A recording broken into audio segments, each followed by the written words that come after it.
This moment sets the tone. You can almost feel the courtroom holding its breath, a grieving family member about to speak truth to tragedy. Let's listen closely to what unfolds.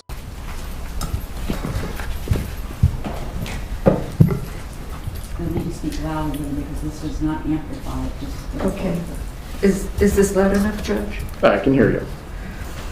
Thank you for letting me speak.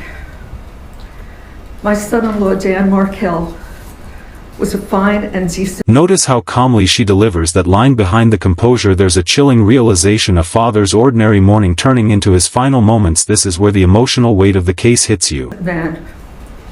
He was well educated and passionate about his career. He was a good son-in-law, but more importantly, he was a caring and loving father. On July 18th, 2014, his car was followed, leaving his home. It should have been just like any other day, an ordinary day in the life of Ben and Lincoln's father. But Dan Markell wasn't just a name in a headline. He was a respected legal mind, a man whose murder sent shockwaves through the academic and legal communities. Let me ask you, should the justice system ever allow so many unanswered questions to remain? he didn't know when he went to the gym afterwards that would be the last time he would exercise. And he didn't know when he drove home that his life would end within minutes. Danny wasn't just being followed, he was being hunted.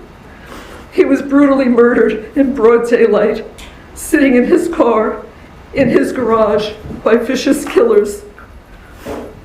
I cannot imagine the terror he felt when he saw a gun pointed at him through the window of his car.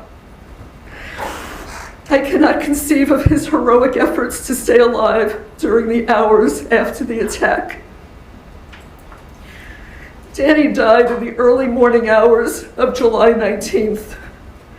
His death is a loss to his children, his parents, his sister. Here's where the narrative takes a sharp turn from grief to accusation. The speech moves from heartbreak to self-defense. Watch how she shifts from mourning the victim to questioning the entire prosecution. All of us in his family, his friends, his colleagues in the legal community, and to his students at FSU Law School. Danny's boys each have a photo of themselves with their Abba, their dad, beside their beds. They grew up kissing the framed photo and saying, "Good night, Abba, I love you." But pictures and memories are all they have because cruel, cold-hearted people took him from all of us who loved him. My heart was broken when Danny died. My grandsons were going to grow up without the father who loved them. That interruption from the judge. Classic courtroom control. The judge senses this statement is crossing from emotional testimony into relitigation, something courts rarely tolerate. Still, it adds tension. Is this about justice or control? I wondered, how could we help these boys through this trauma?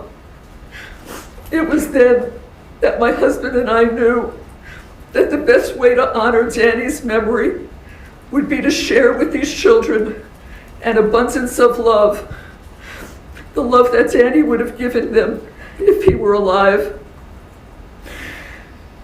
It is interesting how the state can't make up its mind about who is what they call the, quote, mastermind behind this murder. In both of Catherine Magbanaw's trials, the state claimed she was the mastermind behind Danny's murder. In my son Charlie Adelson's trial, they claimed he was the mastermind. And now in my trial, they claimed that I, this grandma, was the mastermind behind the murder. I had no idea that other people planned to cut Danny's life short. And the people who did this are exactly where they deserve to be. But I had no knowledge that this horrible, evil act was going to take place. If I had become aware of this plan before Danny was murdered, I would have stopped it. With not one iota of actual evidence, The state convinced a Tallahassee jury that I solicited and conspired with other people to have Danny killed. Where is the evidence prior to the murder? The evidence beyond a reasonable doubt that the state needed to prove their case.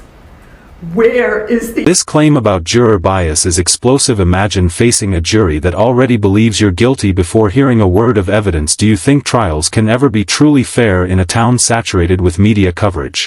At 10:50 in the morning. Before you continue, That Mrs. revealed- Adelson, as it relates to this statement, is the defense trying to re-argue the trial?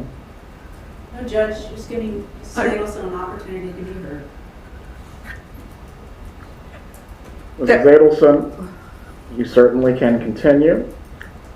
However, the court can take into consideration the utter lack of remorse that you are displaying. Please proceed if you desire to do so.